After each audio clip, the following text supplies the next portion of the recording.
Hello, I'm Andrew Tuck and you're listening to The Urbanist on Monocle 24, the show all about the cities we live in. Coming up in this week's programme... Well, I would think if you read Monocle and follow this radio program, you know what the new urban crisis is. From gentrification to unaffordability, how do you fix a city in crisis?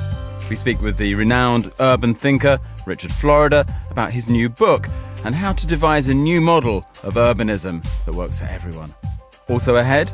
Paris has always conjured up a fairly specific set of images.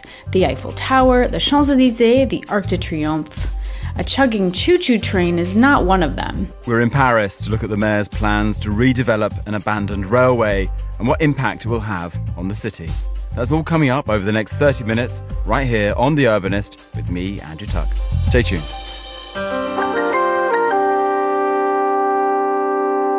And we start today's programme in France. If there's one thing that's coveted in Paris, it's peace and tranquility.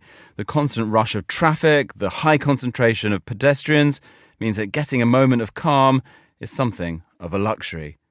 That's why news that Paris Mayor Anne Hidalgo plans to redevelop 10 kilometres of La Petite Santerre, the city's abandoned railway, has many wondering if these efforts will be used for good or bad. Will the project boost the area's precious biodiversity or destroy it in favour of economic prosperity? Well, Monocle contributor Colette Davidson has been finding out in Paris.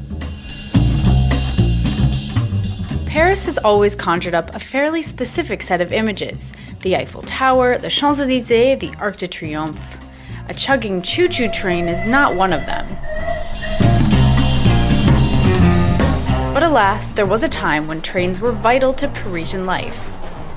In the late 1800s, La Petite Ceinture Railway was created as a 32-kilometer loop around the city as a way to transport people and merchandise, protect the city militarily, and create jobs. But with the construction of the city's metro system came the decline of railway transport, and little by little, La Petite Ceinture fell into disuse. By the late 1900s, the railway had become nearly obsolete. Recently, the abandoned tracks have become a political sticking point, with the city working to develop the railway and bring economic prosperity to the area, and others arguing that in doing so, a wealth of plant and animal life will be destroyed. News that Paris Mayor Anne Hidalgo has plans to open 10 kilometers of La Petite Ceinture to the public by 2020 has rustled up an ongoing debate. The development of La Petite Ceinture is already underway. So far, 3.5 kilometers of tracks are available to the public. For entrepreneurs and the average Parisian, the changes to La Petite Ceinture have been a positive thing for the city. The 18th arrondissement in the north of the city boasts several brush-ups to the railways. Perched on a bridge high over the tracks is La Recyclerie, a hybrid cafe, urban farm, and community center offering classes on recycling, meals made with whole foods, and even its own chicken coop.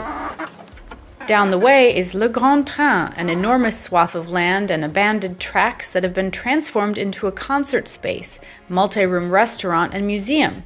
Visitors can hop on a host of stationary trains that were once used on the Petite Ceinture and imagine the way things were. Plans to develop the rest of the long-forgotten railway system are sure to remain in this vein, combining a recognition of the tracks and a celebration of biodiversity. There are several projects in the running for upcoming uses of La Petite Ceinture, many of them coming from a participatory budget, a competition of sorts where citizens can suggest ideas for how to use city spaces. But plenty of people aren't so happy about what's become of this Parisian relic. Many residents near the tracks are privy to fox sightings and unique plant and animal life. Rare in an urban landscape, these are things that may disappear as developers enter the city with bulldozers and cement trucks, even if their intentions are good. The tracks are also an unofficial meeting grounds for street artists, who have already lined parts of the expanse with intricate murals and graffiti. For some of the city's homeless, La Petite Ceinture is a place to find solitude and a space to lay their heads. It is also home to several unofficial entry points to the Paris catacombs, boasting a collection of secret passageways beneath the city. But none of this has been enough to sway the city, which sees La Petite Ceinture as an opportunity too juicy to leave by the wayside. And with Mayor Hidalgo's mission to create more green spaces in the city, get rid of diesel cars and bring more electric bikes and cars to the people, one surely hopes that the future of La Petite Ceinture will be bright. For Monocle in Paris, I'm Colette Davidson. After this, we're going to bring you a special interview with one of the world's leading urbanists, Richard Florida. Are you fed up with the white noise that often passes for news coverage? Do you want something more than soundbite journalism when it comes to the big issues of the day? Then join Monocle's editors and guests for The View from Midori House. Informed analysis, serious debate and lively discussion. Every weekday at 1800 London time, tune in to Midori House on Monocle 24.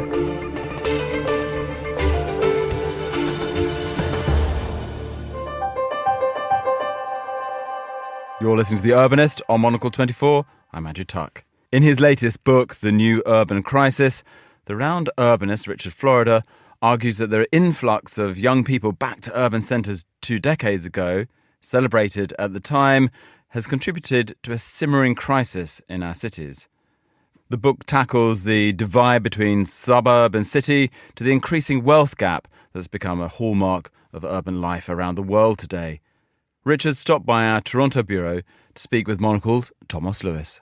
Well, I would think if you read Monocle and follow this radio program, you know what the new urban crisis is. It really is the central crisis of our time. And, whether you live in London or New York, Toronto, where we're talking today, San Francisco, Paris. I mean, I could go on. Shanghai, Beijing, Seoul, Tokyo. If you live in one of these great urban centers, certainly over the past couple of decades, you have seen housing prices escalate in a way, I mean, there were always expensive areas, but escalate in a way that no one could have expected. And, not just in London or in New York or in Tokyo, but in Vancouver, Canada, which is now on a housing cost to income basis, the third least affordable city in the world after Hong Kong and Sydney.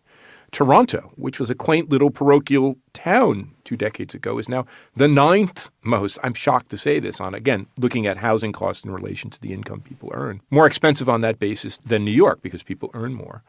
So the new urban crisis is really a crisis of the attractiveness of these great centers, in many ways a crisis of success. But at the same time, we've not only seen, and many, many great thinkers and political leaders and mayors, whether that's Bill de Blasio in New York or Sadiq Khan in London or Anne Hidalgo in Paris, have talked about the Great Divide. De Blasio calls it a tale of two cities. But really, it's not just economic inequality. We now, in our cities and metropolitan areas, have seen the absolute middle and these old middle-class neighborhoods, which were the platforms of success and mobility and building a great life.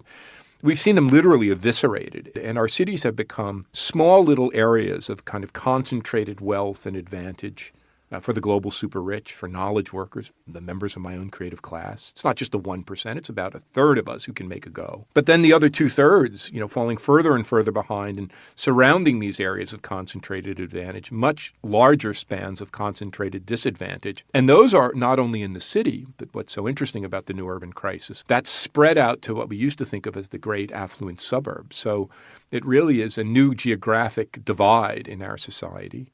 And that divide is not only causing inequality, it's causing this terrible backlash. In Toronto, we saw that with the rise of the dysfunctional crack mayor, Rob Ford. In England, we saw that with the Brexit. Of course, in the United States, we saw that most recently with the rise of Donald Trump. We'll come to the sort of the bigger political stories, I suppose, and where they fit into an urbanist's narrative. But isn't this the trajectory, the path, the narrative you just sort of outlined? Isn't that a path that cities, big cities, have been on, since cities were born? Neighbourhoods come, neighbourhoods go, prices go up, prices go down. Why is now different, do you think? Well, I think you're absolutely right. I mean, cities are these living organisms. They grow, they decline, they're up, they're down. Neighbourhoods come, they go. Jane Jacobs, who became a mentor and a great friend of mine, the greatest urbanist of all of us. When I moved to Toronto a decade ago and Jane was still here, I asked her the same question. And I asked her particularly about New York City, Soho, and the Village, where she lived on Hudson Street. And she looked and she kind of smiled at me. And she said, cities are made by, Richard, you call them creative people. They're made by creative people, artists and musicians and working people. They're made by people. And she said, when a place gets boring, even the rich people leave. She just had remarkable insights. So the other insight, of course, new ideas require old buildings, old repurposable spaces. I think what's happened in the past decade and a half, since the year 2000, is different, though. Yes, London was expensive always, but if you were a working person, you could live in an area of London. If you were a musician, a rock and roller, a punk, a new waver, if you were an artist, you could find a space. New York, I grew up in Newark, New Jersey, but New York, when I was a boy, in my early studies, walking around the city, there were artists literally squatting, illegally squatting in buildings in Soho. There was a vibrant music scene, an artistic scene. And we could go on. These are just the most. When I moved to Toronto, middle-class people could afford to live in Toronto. Now I think what we've seen beginning in the year 2000, now that we actually have the data to look at this, beginning in the year 2000, something different began to happen. And I wrote Rise of the Creative Class at this time, and I was kind of hopefully optimistic that these second and third cities like Pittsburgh and Cleveland, Hamilton, Ontario, Birmingham, Leeds, I could go on. These second and third tier cities would get with it and come back. I think I was shocked when you really looked at the data from 2000 to, say, 2015. What's happened with the urban revival? So a couple things. One, the global super rich. I talk about how when I go to London, every time my driver invariably takes me by this same building fronting Hyde Park, this glass building, and says, look at that building. The flats go for 20 million or 50 million pounds, and no one actually lives there. They're all dark. You go on 57th Street in New York, Billionaires Row, and you see the same thing. But let's even give a bigger purview. It's not just the super rich. And it's not just people looking at buildings as a way to stash or launder money, which is happening, of course, in the great cities. What's happening is that the truly affluent have decided they want to be in these cities. So they're leaving the suburbs. They're coming back. Older people, baby boomers. The tech companies that used to be out in the suburban hinterland in a Silicon Valley office park, a so-called Nerdistan. I looked at the data last night. Silicon Valley, which used to be the epicenter of worldwide high technology, this is just the U.S. metropolitan areas, is now fourth. The city of San Francisco is number one with its urban center. New York is number two, ahead of Silicon Valley, and Boston is number three. So these high-tech companies have poured, and London would be another example of this, a place which had finance and entertainment and media, movie making and music, but never had technology companies. Now around Shoreditch and the East End has become a technology boomtown. The creative class, the artists, the art and the service. Maybe the creatives are getting pushed out, but the art galleries and all of the business and commerce. So everyone is trying to cram themselves into this very small area. I call it in the book the great paradox of land. We have so much space in the world. In the United States, only 6% of land across that entire country is developed. In Canada, 80% of the population is crammed into 2% of the land area. But everyone wants to jam themselves into little slivers of central London or little slivers of central San Francisco or little parts of lower Manhattan. And that's driving the cost through the roof. So I think the point is cities have always been these centers of creativity and commerce and open-mindedness. It's just that now, because the central force of economic growth isn't knowledge, just knowledge. It isn't just technology. It isn't just human capital. It's really the clustering of knowledge and talent and technology and human capital in great centers, urban neighborhoods. Those have become so contested over, so competed for, that the prices have gone through the roof. And that's what's happening. In that sense, this very clustering force which drives our economy, which makes us innovative, which propels creativity, is now, in a sense, ripping us and tearing us apart. So if people are now flocking to, say, urban centres, pushing other sectors of people out, how does the ebb and flow of that tide, how has that played out from the research and the writing in your book? If tech companies were on the outskirts of a city and are now bang in the middle of it, if artists were bang in the middle of it and now they're out somewhere else, is there an enrichment process happening in those other areas? Or is it your view from the book that actually everyone's kind of a loser in a way? Well, I think the comeback of the cities and the urban revival is a fantastic thing, that I and Jane Jacobs and many other people wished for. But I think up until recently, there was an optimism that this back to the city movement would lift many boats, perhaps quite naive, that because people weren't coming back en masse. The cities were dying. There was the proverbial, what we called in the United States, the hole in the donut. I think there was this optimism. And if I look at the writing in urban affairs, there is a whole group of urban optimists, and not just me. Edward Glaser, the great professor at Harvard, Ricky Burdett at the London School of Economics, Bruce Katz at the Brookings Institution, and many others. So optimistic. And I'm a person of the left. I came up a kind of neo-Marxian urbanist. But then there are a lot of left-leaning urbanists who have been cautioning, the great David Harvey, saying, we're seeing this gentrification and corporate takeover. Mike Davis, the LA-based writer, writing about the transformation of LA. And in this book, it's been very hard for me. I try to reconcile these two competing schools, the urban optimists and the urban pessimists. And I actually ask a question in the book. I say something like, is it true that cities are the engines of economic growth? Is it the case that cities are the fonts of innovation? Is it the case that also cities are where tolerance and civil progress and social decency, the centers of civilization? But is it also the case that cities are increasingly divided, that cities are the centers of inequality, that cities are, these hyper-gentrified places? And the answer to all those questions is yes. And I think that's what this book tries to reconcile, that cities are both the source of progress and the source of division, and left to their own devices, they will not heal themselves. But I think, on balance, the comeback of cities is a good thing. But what we've ended up with, the market left to its own devices, without policies and institutions that can mitigate this clustering force, which is so, so powerful. I say in the book, we've come to this era of winner-take-all urbanism. We know what a winner-take-all economy is, but now we have winner-take-all urbanism, where the great winner cities like London, New York, San Francisco, Paris, capturing so much of the talent, so much of the commerce, so much of the investment, so much of the innovation, we get this geographic inequality. Other cities fall further and further and further behind. But also I make the case in the book is that the winners also experience their own crisis, in part a crisis of success, a part a crisis of negligence, where it's only increasingly the wealthy, the advantaged third that can afford to live in them, with the middle class falling apart and the less advantaged service workers and disadvantaged people falling further behind. So the book is a call really for a new urban agenda. I think the hard part here is that it would be wonderful if we had a national urban policy. But with Trump in control of the United States and with the conservatives' control in the United Kingdom and with this populist movement, which is really an anti-urbanist, it's really give me back my country and reimpose family kind of suburban or rural values. Maybe in Canada with Trudeau you can get some traction, but really what's so daunting about this is there won't be in most places there will not be a national urban strategy to invest in housing, invest in affordable housing, make transit better to connect places. So cities and metro areas, or what I call the mega regions, these areas like the Boston, New York, Washington corridor, conglomerations of various cities and metros are going to have to do it on their own. And I think that's been the big wake-up call for me. The rise of populism and Trumpism mean that we're not going to have a national agenda for cities and urbanism. In a way, we're going to have to do it ourselves, which is these are big problems and they're hard problems. They're terribly difficult problems. Cities and metro areas, communities, cities and suburbs are going to have to begin to solve them on their own. Is solving the problem on one's own in principle, though, necessarily a bad thing?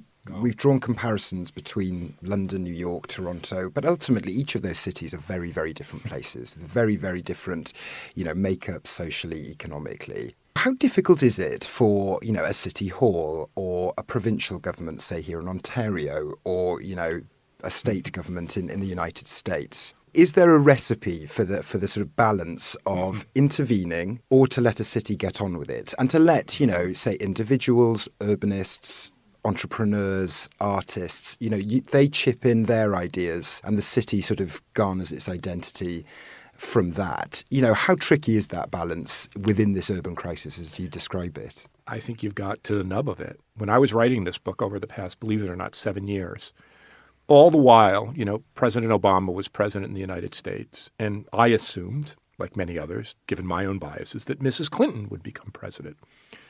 I assumed that the forces of progressivism, not only in the United States, but around the world, would carry the day. I didn't know there would be a populist backlash. I saw that, of course, first in Toronto with Ford, and I think that was my big wake-up call. Then, of course, the Brexit in England. But then the real shock to my system and to many of us was the rise of Trump. And so I rewrote this book after the election of Trump. In the original edition, I called for a national council of cities. You could imagine that in Canada, in the United Kingdom, in my case, in the United States.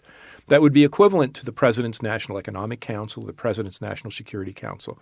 That would develop and bring together mayors, urban leaders, urbanists, to develop a strategy for rebuilding cities, investing in transit, investing in affordable housing. Of course, when Trump came to office and I came to realize this populist backlash, that's not the case. So what I've come to conclude, and I think it was the biggest transformation in my thinking, is just what you said. There is no one size fits all. The problems of New York or London or Paris or San Francisco, the great superstar cities, are crises of success and affordability. The crises of Birmingham and Pittsburgh and Detroit and Cleveland are crises of needing to rebuild further. The crisis of the Sunbelt city, Phoenix and Dallas and Houston and their equivalent, is a crisis of sprawl and not enough density.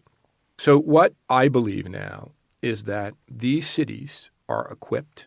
They have the knowledge. They have the talent. Jane Jacobs said this. A city is built by its inhabitants, just like a great company is built by the people who make things on the factory floor. A great city is built by empowering its neighborhood residents. The problem is the cities don't have the political, economic, or fiscal tools. They don't have the budgetary tools. That's all been taken over by the nation state. That made sense for the old industrial era.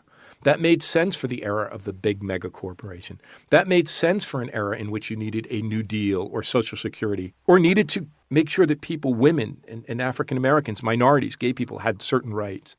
Now I think with a geographically varied economy where the situation of cities and metro areas is so different, where the clustering of activity is the key to economic growth, we need to devolve. It's very interesting that is a very active movement in the United Kingdom and in Europe. There's a big conversation about how to move power from the national government, less of a conversation in the states, but it means respecting our difference. And this is the hardest thing. For those of us, probably many Monocle listeners, we're on the progressive left. We tend to define ourselves as pretty left-leaning, at least in terms of social policy. But there are a lot of people who are much more conservative, who are worried that we are going to impose our mindset on them. That's what the populist backlash is about.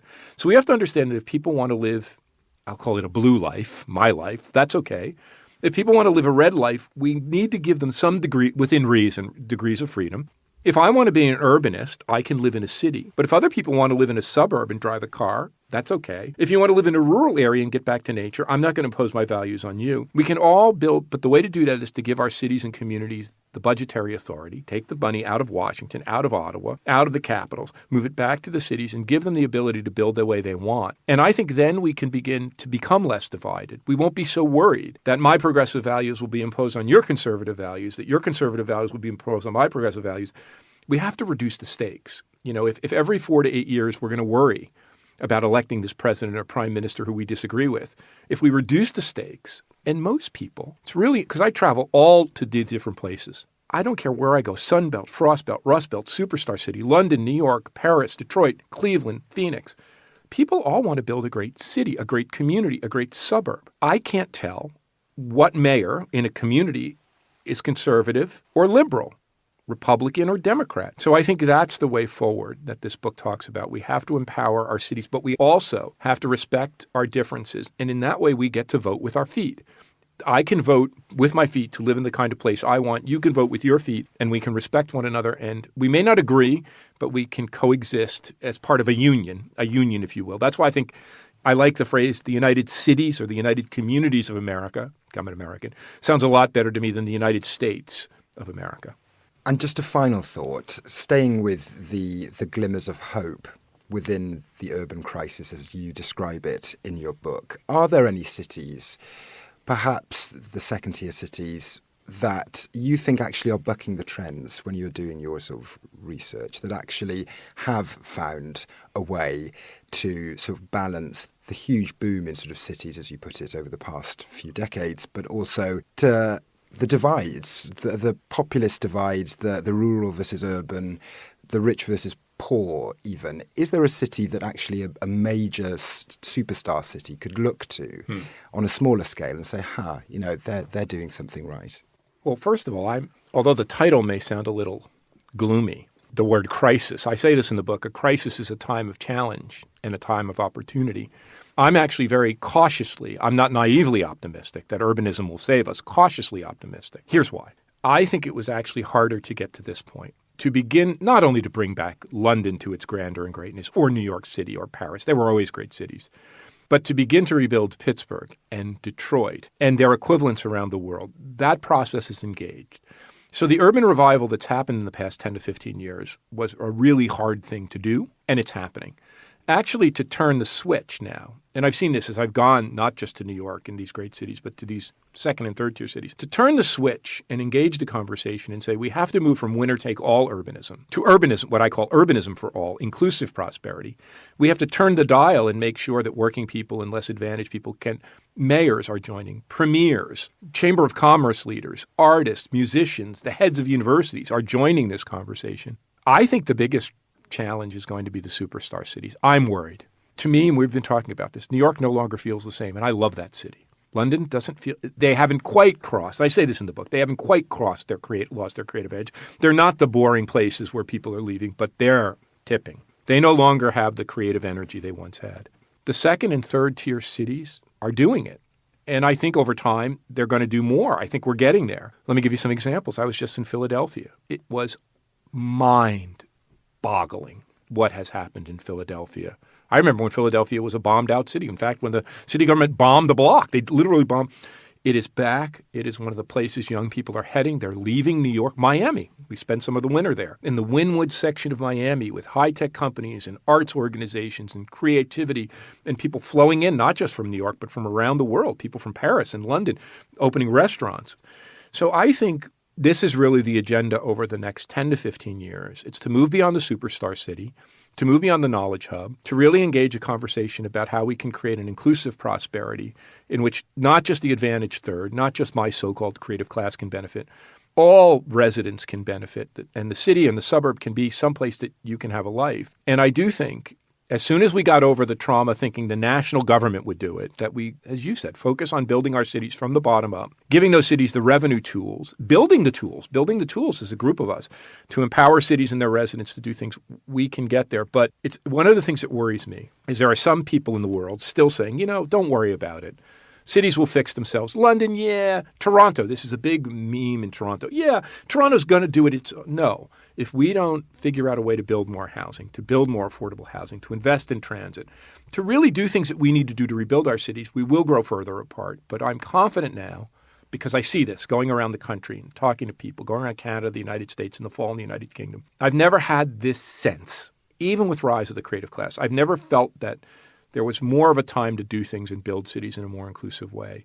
So I'm cautiously optimistic. If we get our act together, if we put our nose and our arms and our legs and our backs to the grindstone, we'll get there. But it's something our cities and our communities and neighborhoods are going to have to do. No one's going to do it for us. That was the urbanist and director of cities at the Martin Prosperity Institute at the University of Toronto, Richard Florida. And he was speaking to Monocle's Thomas Lewis. Richard's new book, The New Urban Crisis, is out now. Well, that's all we have in this week's episode of The Urbanist. Remember that you can find out more about all of our shows at monocle.com, SoundCloud, iTunes, or even Spotify. And don't forget that a brand new edition of Tall Stories, our 5-minute audio nugget, comes out this Monday too. You can subscribe to ensure that you don't miss any new episode. Today's show was produced by Carlotta Ribello. It was edited by Wei-Dong Lin and George McDonough. To play you out of this episode of The Urbanist, here's Flume featuring Beck with Tiny Cities. Thank you for listening, city lovers. Should I find my way home? Or did I think I better go?